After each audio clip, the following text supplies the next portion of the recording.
সালামু আলাইকুম ওয়া রাহমাতুল্লাহি ওয়া বারাকাতুহু। প্রিয় এইচএসসি 2025 ব্যাচ, এই তো হাজির হয়ে গেলাম তোমাদের ইসলামের ইতিহাস প্রথম পত্রের ফাইনাল সাজেশন নিয়ে। সো আজকের এই ভিডিওতে আমরা জানবো ইসলামের ইতিহাস থেকে আমাদের যে 7টা টপিক পড়া উচিত এবং এই শেষ সময়ে যে 7টা টপিক আমাদের অবশ্যই পড়তে হবে, কারণ জুনের শেষ সপ্তাহে আমাদের পরীক্ষা হবে, যেটা কিনা সরকার থেকে একটা ঘোষণা দেওয়া হয়েছে। তাহলে আমরা চলো আজকের এই ভিডিওতে জানবো যে আসলে ইসলামের ইতিহাস থেকে আমাদের কি পড়া উচিত। ইসলামের ইতিহাস থেকে তোমাকে প্রথমেই হযরত মুহাম্মদ সাল্লাল্লাহু আলাইহি সাল্লামের অধ্যায়টি পড়তে হবে।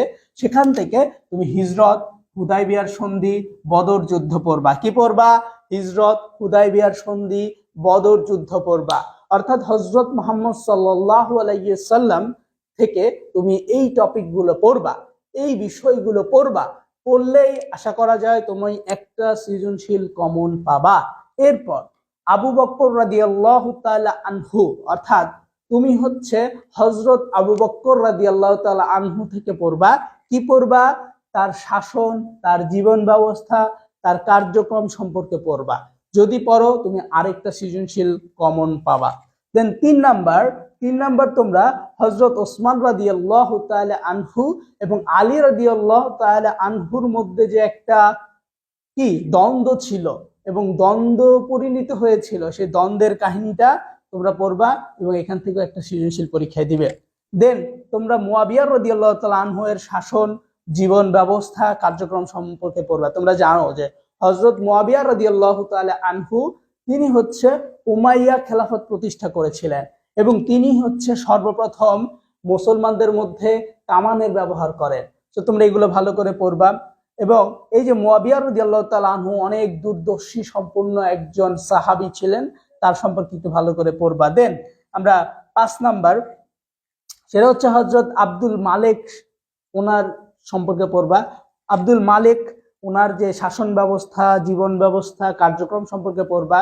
আমরা জানি পুরো যে উমাইয়া খেলাফত যে দামেস্কে রূপান্তর, মানে দামেস্কে যে স্থাপন করা হয়েছিল, সেই ওইখানে পুরো ব্যবস্থাটা তিনি চেঞ্জ করে দিয়েছিলেন। তিনি ধাতব মুদ্রা হচ্ছে কি করেছিলেন, চালু করে দিয়েছিলেন এবং তাকে বলা হচ্ছে রাজেন্দ্র বলা হয়। কেন রাজেন্দ্র বলা হয়? আমরা জানি যে তার একটানা তার 3-4টা ছেলে হচ্ছে রাজা ছিল, এই জন্য তাকে রাজেন্দ্র বলা হয়। ঠিক আছে, এটা পড়বা। দেন তোমরা 6 নম্বরে আরেকটা টপিক পড়তে পারো, সেটা হচ্ছে খলিফা হারুনুর রশিদ সম্পর্কে পড়বা। দেন 7 নাম্বার আব্দুল্লাহ আল মামুন এবং আল আমিন, অর্থাৎ আব্দুল্লাহ আল মামুন এবং আব্দুল্লাহ আল আমিন সম্পর্কে পড়বা। আমরা জানি যে আল আমিন ছিল অত্যন্ত খারাপ লোক এবং মামুন ছিল অত্যন্ত জ্ঞানী লোক, ঠিক না? সো কারণ কি?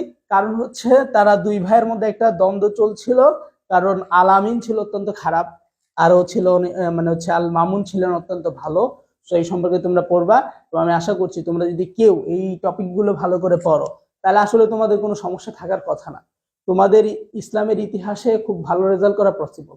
তাই ভালো করে মনোযোগ সহকারে এখানে যা দেওয়া আছে ভালো করে পড়ে ফেলবা, যাতে করে তোমাদের আর কোনো প্রবলেমে না ফেস করো। ঠিক আছে ভাই, আমি আশা করছি পড়বা। আর যারা হচ্ছে ভালো প্রস্তুতি গ্রহণ করতে চাচ্ছ, কিছুই পড়া হয় নাই, তোমরা চাইলে আমাদের একটা পিডিএফ সাজেশন শিট নিতে পারো। ইসলামের ইতিহাস প্রথম পত্রের এই পিডিএফ সাজেশন শিটের দাম 140 টাকা। এটা তোমরা নেওয়ার জন্য আমাদের হোয়াটসঅ্যাপে নক করবা। এখানে জ্ঞানমূলক, অনুধাবন, সৃজনশীল, এমসিকিউ সবকিছু দেওয়া আছে উত্তর সহকারে। কি করে? উত্তর সহকারে। একটা শীট সুন্দরভাবে সাজানো আছে। যাদের পড়ালেখা গোছানো হয় নাই, বুঝতে পারো না কি পড়বা, টপিকগুলোতে লিখলাই, এখন কি করবা? ওই যে জ্ঞানমূলকের জন্য কি দরকার, অনুধাবনের জন্য কি দরকার, এত চারিদিকে ঘোরাঘুরি না করে সুন্দর করে শীটটা নাও, নিয়ে পড়া শুরু করো। এনাফ ভাই, এনাফ। হোয়াটসঅ্যাপ নাম্বার দেওয়া আছে 018181165273।